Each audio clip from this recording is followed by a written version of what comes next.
Ça nous a évité de faire une belle erreur. Des BSR sur environ 200-250K. Voilà, nous, on a eu une proposition de rachat de la boîte. Et en gros, on se concentre sur la pratique. On n'est pas là pour faire du blabla. Je recommande évidemment à 100%. Donc, je suis le CEO et fondateur de Smart Life. On a créé Smart Life en 2020. On aide les personnes à se sentir bien dans leur corps et dans leur tête grâce à une approche en fait autour de 3 piliers, donc le sport, la nutrition et la psychologie, le mental. Actuellement, on aide beaucoup les personnes, notamment sur les troubles du comportement alimentaire, mais on a d'autres pistes de développement, puisque notre mission, on va dire, globale, ce serait de trouver des problématiques de santé qui n'ont pas de réelle solution médicale et de les régler, de les améliorer, de les atténuer. J'ai fait appel à Star Founder justement il y a quelques mois pour venir m'aider en fait à passer la next step et pour commencer, on va dire, à aller sur une autre échelle, un autre niveau, puisque évidemment on avait une croissance qui était organique et donc très lente. Et c'est pour ça qu'on a décidé en fait de lever des fonds. Alors je pense que la technicité de la levée de fonds, d'une certaine manière, ça a été hyper important qu'on le voit parce que je ne connaissais absolument rien. J'étais pas du tout dans l'écosystème startup, donc c'était hyper nouveau et je pense que j'aurais fait énormément d'erreurs. J'aurais jamais appris l'existence de BSR, etc. Donc en fait, je pense que j'avais pas ce besoin parce que je me rendais pas compte en fait de toute la complexité des choses et qu'en fait, quand on comprend derrière, c'est un vrai avantage même quand on fait face aux investisseurs. Mais on va dire que pour moi, ça a été le plus intéressant, je pense, c'est dans la prise de décision, dans des moments difficiles par rapport à des timings, où en gros, on a dû dire non à des personnes et en gros, arrêter de perdre du temps avec ça, notamment, comme j'ai dit tout à l'heure, le rachat. Je pense que c'est vraiment cette partie coaching qui, pour moi, m'a le plus apporté à l'heure actuelle. Ouais, alors nous, l'objectif, ce serait de réussir à boucler 1 million sur notre levée. Actuellement, sur ce qu'on est en train de faire, on est en train de le faire en 2 phases, c'est-à-dire on boucle des BSR sur environ 200-250K. On termine le développement de notre appli et ensuite on bridge en gros avec de l'equity. On peut le faire parce qu'on n'est pas une boîte qui crame beaucoup d'argent et qu'on est déjà rentable et qu'on a déjà quelque chose. Ce ne serait pas possible pour tout le monde. Mais en tout cas, voilà, actuellement, on est sur ça. Et donc, l'idée, c'est d'avoir une valo plus haute sur l'equity d'ici quelques mois, d'être plus sexy aussi avec des métriques plus intéressantes d'un point de vue chiffre d'affaires. Et nos ambitions, c'est de devenir idéalement les plus gros, vraiment être reconnus sur ça et les numéros 1 en Europe d'ici 3 à 5 ans. Ce serait vraiment l'objectif.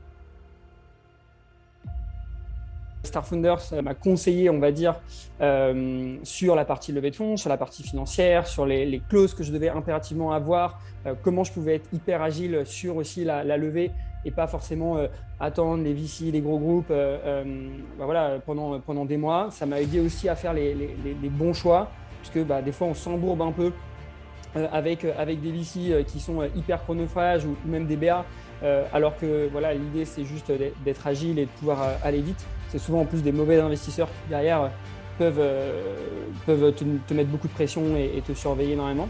Donc il y a une grosse partie sur le conseil et je pense que moi ce qui a été hyper pertinent sur ce qu'on faisait, c'était aussi m'aider à clarifier la vision et en fait clarifier le potentiel qu'on avait sur la boîte et ne pas nous sous-estimer aussi pour aller lever des fonds, pour se vendre, pour m'aider à pitcher, pour m'aider à avoir plus confiance en moi quand je pitchais devant 5, 10, 20 personnes. Voilà, donc on est passé par toute la partie coaching sur le pitch, on est passé par toute la partie BP qu'on a revue et puis surtout toute la partie recherche d'investisseurs qui est une partie qui est compliquée, qui est difficile et qui est d'ailleurs compliquée pour la plupart aujourd'hui des personnes qui cherchent à lever des fonds et qui n'ont pas des métriques les plus sexy ou qui n'ont pas de produits. Et c'est souvent de toute façon la première levée qui est la plus compliquée quand on souhaite se lancer. Honnêtement, je conseille vraiment cet accompagnement parce que d'une certaine manière, par rapport à ce que ça apporte, c'est pas grand-chose. Et surtout, la disponibilité aussi de Walid et Amine, elle est hyper présente. Si ça va pas, on peut très bien se passer un call quand on est face à des problématiques, des choix de dire oui ou non à tel investisseur, de dire oui ou non à tel accélérateur. Des fois, on a un peu la tête dans le guidon et on pense que ça peut être une bonne opportunité et pas toujours. Par exemple, je prends mon exemple. Voilà, nous, on a eu une proposition de rachat de la boîte. On aurait pu très bien accepter. voilà, aussi grâce à eux et à ce qu'ils ont pu m'apporter, voilà, on a fait le bon choix de dire non.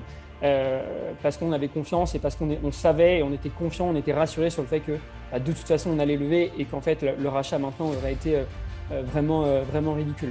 Donc sur ça on a gagné pas mal de temps et je pense que ça nous a évité de faire une belle erreur. Donc voilà, en tout cas moi je recommande évidemment à 100%. Ouais, la formation était hyper claire sur ça. Elle est pas très longue. Enfin, en gros, on se concentre sur la pratique. On n'est pas là pour faire du blabla. Donc l'idée, c'est de mettre en place rapidement les campagnes pour aller toucher les personnes qu'on veut cibler. Évidemment, j'ai pas été le plus bon élève et ça, je le sais. Walid et Amine me l'ont dit j'ai un peu tardé à mettre en place certaines campagnes, mais en tout cas sur ce que j'ai mis en place, oui, il y a eu des résultats. On a eu des meetings hyper vite et encore une fois, il y a quelque chose moi que j'en ressors, c'est que des fois, ça arrive de faire des meetings avec des personnes qui n'investissent pas, mais honnêtement, quand ça arrive, je trouve qu'il y a toujours une plus-value sur le call. Et ça aussi, il faut y penser. Que ce soit de la mise en relation. Par exemple, je discutais encore avec des gens hier qui m'ont présenté des gens qui peuvent être hyper intéressants pour nous et qui sont aussi intéressés pour investir. Mais voilà, des choses comme ça qu'on ne voit pas. Et donc, dans tous les cas, il y aura des résultats d'une manière ou d'une autre sur ce que ça va apporter. Et évidemment, sur la levée, nous, on a des résultats. Ça nous a permis de contacter des gens. Et donc ouais, je recommande vraiment la formation qui est hyper simple, hyper basique, mais très axée et pratique. Si on prend une personne comme moi qui, dans la boîte, aujourd'hui, n'a pas de personnes qui ont vécu des levées de fonds, sauf une personne, mais qui nous a rejoint très récemment, qui n'ont pas vécu ça, qui n'ont pas vécu la vente d'entreprise, etc., ben, c'est un temps qui est gagné, qui est énorme. Enfin, il y a tellement à perdre, en gros, en cas de mauvais choix, en fait, voilà, le bénéfice, il est vraiment super important.